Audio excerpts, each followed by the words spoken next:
Today, I'm going to explain a drama film called The Poker House, which is about the early life of the director of the film, Lori Petty, in a gritty and gang-infested neighborhood. Spoilers ahead. Watch out and take care. In 1976 in Council Bluffs, Iowa, there is a place called the Poker House. It's an ordinary-looking house situated in an ordinary-looking neighborhood. However, within the four walls of the house, neighborhood pimps and criminals gather to play poker and enlist the services of escorts. The owner of the house is an escort herself who was coerced into that kind of life. Her name is Sarah, and she has 3 daughters, the 14-year-old Agnes, the 12-year-old Bea, and the 8-year-old Cammie. One morning, Agnes comes home to their dilapidated home only to find a young man exiting their bathroom in his underwear. It would be a lie to say that Agnes is at all surprised by this. To her, this is just another morning. Several men come into their house every day then leave the next morning after a night of hooking up. Agnes convinces the man to leave their house and even helps him get dressed. The man complies with Agnes's demands and quietly leaves the house. Agnes is now once again left in the cluttered living room, scouring for something to eat. She barely bothers cleaning up, knowing that there's little hope for their house to ever be set right. Before the sun rises, she rolls up the stack of newspapers on the floor, binding them each with a rubber band. She then goes to wake up her little sister, Bea. As young as Agnes is, she knows that she's the only hope that her sisters have. She stands as their pillar of strength. Amidst the confusion and the harshness of it all, Agnes looks after Bea and Cammie. Agnes knocks on her door, and Bea goes to prepare for her usual routine. The 2 sisters sit on the floor and gather the rolled up bundles of newspapers. They put the rolls in the pouch that Bea's wearing. When Agnes asks where their youngest sister is, Bea replies that Cammie's at her friend Sheila's place. Apparently, Sheila's mother has tried to ban Cammie from home, considering that she has enough children of her own to feed. But there would be times when Sheila's mother is too tired to kick her out, especially after coming home from her second job. Though Agnes reasons that Cammie's tiny and doesn't take up much room, Bea explains that she eats up all their food. To Agnes, this is a good thing for Cammie since she might grow that way. Agnes talks with Bea some more until it's time for Bea to leave the house to deliver newspapers in the neighborhood. Before Bea leaves, Agnes asks if she could make her an improvised version of mac and cheese using nacho cheese Doritos. After hearing what Agnes had in her mind, Bea sternly rejects her idea. Their inability to make a decent plate of food speaks to the children's lack of guidance and resources. Agnes is keenly aware of this. She must have been thinking of this when she thought of Cammie eating plenty at her friend's house.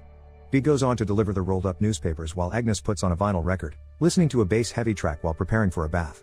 While Agnes is getting ready to take a bath, she spots a tiny mouse on the bathroom sink. She takes a small paper bag and places the mouse inside before gently pushing it outside the window. Though she has every reason to be spiteful and resentful towards the world, Agnes maintains her kindness, and this extends even to small animals. Agnes then takes a moment alone to enjoy a serene bath in the tub. Moments later, Agnes is visited by a man wearing a fedora. This is Duval, her mother's pimp. Duval plops down his gun along with a burger on the table for Agnes as he goes on to flirt with her. Agnes muses that Duval had kissed her a week before, and her excitement upon seeing him again is evident. Duval announces that he won in a card game nearby and flaunts his cash in front of her. They share a kiss once again, delighting the naive young girl. In turn, she excitedly reports to Duval that she has a basketball competition coming up that day. Duval asks Agnes if she loves him, to which she answers yes. At this point, Agnes tells Duval about the man from earlier. Realizing that Sarah had a customer without his knowledge, Duval gets up in a rage and goes to beat Sarah. The young Agnes takes Duval's gun and poises it towards him in the other room. She thinks about how she doesn't want any part of Duval beating up Sarah, but she does like it when Duval kisses her. Before Duval notices the gun, Agnes places it back onto the table. After seeing her mother get beaten up, Agnes changes her tone with Duval and refuses to eat the burger that he brought for her. Any adult would find it plain to see that Duval doesn't actually love Agnes and that he has no business making out with a literal child. But Agnes isn't an adult. Agnes, through her young and innocent eyes, sees Duval for much more than what he is. Cammie wakes up at the Hightower residence, where several siblings run around in a blur in the perpetually loud house. Cammie's friend, Sheila, tells her that she has to leave and go home. Obliging, Cammie leaves the house with Mr. Hightower. Cammie and Mr. Hightower have gotten close over time to the point that Cammie tells Mr. Hightower that she wishes that he were her dad. The kind Mr. Hightower takes Cammie to breakfast at a bar before going to work. However, he receives an urgent call from work, forcing him to leave Cammie behind. Eventually, Sarah wakes up from her drunken sleep and stumbles outward to the living room, where Agnes is doing her homework. Anger grows in Sarah's voice, with the woman becoming more and more frustrated when she can't find what she's looking for in the living room. To this, Agnes says that she cleaned up the living room after seeing it so messy. Upon hearing that, Sarah gets mad at Agnes, saying that she wants to be able to put whatever she wants wherever she feels like it. This leads to Agnes feeling overwhelmed by her fussy and unsavory mother. Sarah then teases and forces Agnes to start being a call girl herself so that their family could earn more money. When she hears this, Agnes is pushed to the verge of tears, but Sarah only teases her further, saying that she won't be 14 forever. Despite Agnes's attempts at having a semblance of an orderly life, her mother shows no appreciation of this. She's even mad about it. To Agnes, it feels as if her efforts are in vain. But more than that, it feels as if her mother wants them to keep living in such a dismal state. Most heartbreaking of all, her mother wants her to be a call girl. This is devastating, especially when most mothers would struggle against continence to keep their children safe and to keep them away from such a tragic life. At this point, Agnes recounts their life before, back when things weren't as messed up. Agnes and her sisters used to live with Sarah and their father. Their father was a preacher, so the three girls were much in tune with religion. However, their father was abusive towards them, physically hurting both his children and his wife. Eventually, the police came for their father, and the four of them escaped to where they are now. After that, Agnes still attempted to connect with God, but her faith waned over the long and difficult years. Meanwhile, Bea is almost done with her delivery run and is now collecting empty bottles for some extra cash. She then visits some local hobos who are well acquainted with her. While waiting for the local general store to open, Bea tells the hobos that she's going to be moving soon and that she is child services helping her get to a foster home. When the store owner comes in, Bea and the hobos present their empty bottles for the owner to buy from them. Bea uses the cash to buy some candy that she could enjoy for herself. At this time, Agnes escapes to her room, where several posters of soul musicians are plastered all over the walls while Cammy is still at the bar, chatting with the bar owner, Dolly, and the rather delirious alcoholic, Stymie. While their home life may be in shambles, this doesn't stop the three sisters from getting along well with their neighbors. Though they're surrounded by the seediest people in the poker house, they're all still innocent, and they yearn for a better life. This is especially evident with Bea, who's trying to get into a foster home, and in Cammy, who longs to be a part of the Hightower family. Before leaving the house for the day, Agnes writes a poem expressing her frustrations with her father and religion. The poem reads, "Never called nobody father. Why bother? When you left, you took God with you. Never met no preacher who wasn't trying to reach her, selling heaven, taking your sin home with him. Saw some funny hats though when they made the new pope, giving the sheep hope. Never called nobody father. Why bother? Ain't no reverence, anyway. Revered ones pimpin' the little ones who need God to be true. Ain't no end to what they'll do. When you leave, take God with you." This poem revolves around the rejection of patriarchal figures. These figures include the church, which is a response to Agnes's disillusionment with her father together with the religion that he taught her. After writing this down in her blue notebook, Agnes leaves the house on her bike. She stumbles upon Bea, who's eating candy nearby. Agnes takes this opportunity to give her little sister a scare. With Bea spooked and flustered by her little prank, Agnes tells her to run home. Though Agnes continually and playfully teases her sister, she sincerely tells Bea that she loves her before leaving. Agnes then heads to the local paper, where she claims a check for her poetry submissions. As she's practically an honorary employee there, Agnes is friendly towards all the employees. She then hands in her school report card to the head of the paper, who is impressed by her stellar grades. Afterward, Agnes drops by a restaurant where she works to pick up another check. Once she has her check, she goes for a quick game of basketball with the neighborhood kids. It's made apparent that Agnes is quite popular with everyone in town. But aside from being a kind and well-liked girl, she's also multifaceted and multi-talented. This gives the sense that if she really wanted to, Agnes most definitely has the potential and the talent to break free from this sordid town. Meanwhile, Cammy becomes increasingly frustrated. She's been abandoned in a bar that she's unfamiliar with, and she wishes for someone to just come and pick her up. That evening, Bea is practicing her saxophone in her room up until things start to stir at the poker house. By the time that Agnes got home, the debauchery's already well underway. She sees their house filled with the all-too-familiar characters that populate their home every single night: call girls, pimps, criminals. Then, sleeping in the back room is her 12-year-old sister, Bea. Agnes goes to Bea first by going up the window to her room. When she gets there, she tells Bea to visit Kelly's house that night, even though she doesn't have band practice. Without understanding why Bea does as she's told. With her sister gone, Agnes lights a cigarette and braces herself to enter the living room, the melting pot of a crummy, backwater life. Once she goes into the living room, someone hits on her despite Agnes's young age. Meanwhile, Duval has just won a game of cards by cheating, but none of his friends could protest because he brings out his gun every time someone says something against him. It's hard not to feel for Agnes because her love for her sisters is on full display here. She understands what goes on in that house, and she attempts to keep these dangers from reaching her sisters. Though this means that she has to be the one to dive headfirst into the darkness, she is willing to do it to protect her sister's innocence. Eventually, Agnes runs into Duval in the kitchen. When no one is looking, Duval kisses Agnes, and she kisses him back. Blissfully unknowing, Agnes is flustered by Duval's kisses again, thinking that they're a genuine display of affection. Suddenly, someone else enters the kitchen, and the two of them break it off. Later that night, when it's just Duval and Agnes in the sordid living room, they continue kissing each other.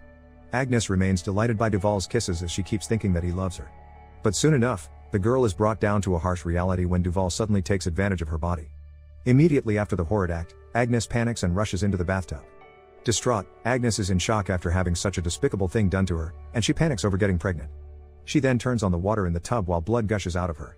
Suddenly, a drunken Sarah comes into the bathroom. She asks Agnes what she was doing without the faintest glimmer of concern.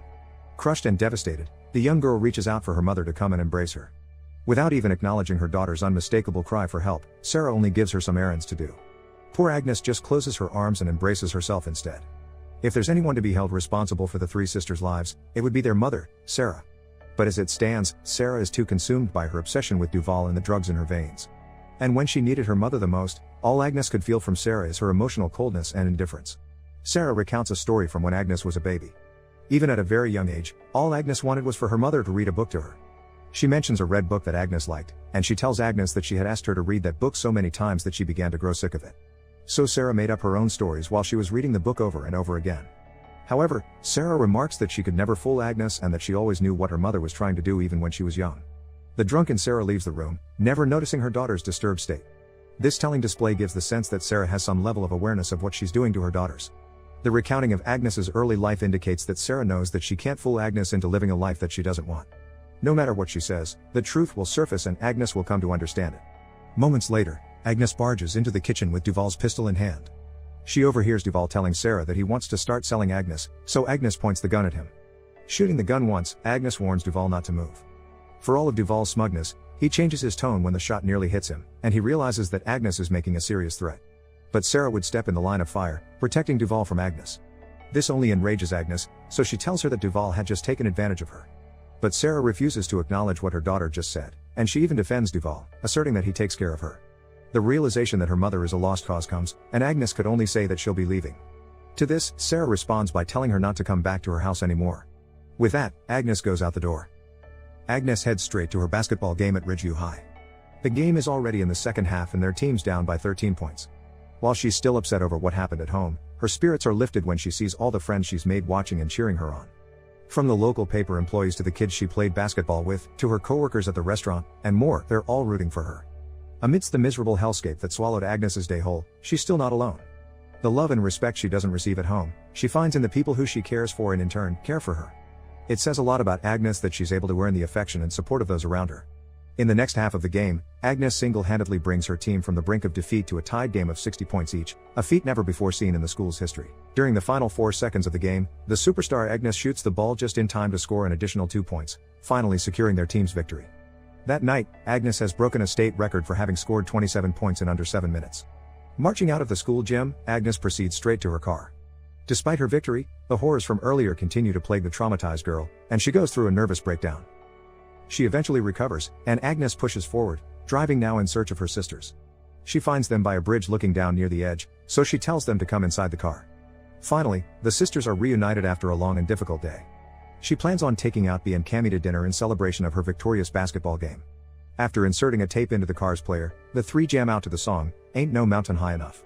The sisters take turns in singing the parts of the song as they ride out into the night.